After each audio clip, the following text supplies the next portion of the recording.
Hello guys, in this video, I am going to show you how to use ManyCam on Umingle.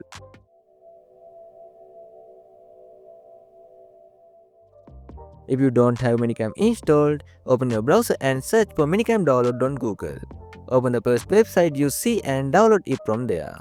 I already have ManyCam downloaded and installed on my PC, so I will open it now and continue as a guest. I am also going to add the color source inside ManyCam. If you want to remove the watermark, you will need to purchase full version. Once that's done, minimize ManyCam and open your browser again. Go to the Omegle website, click on video, and when it asks for permissions, select ManyCam virtual camera and the microphone. Then click allow.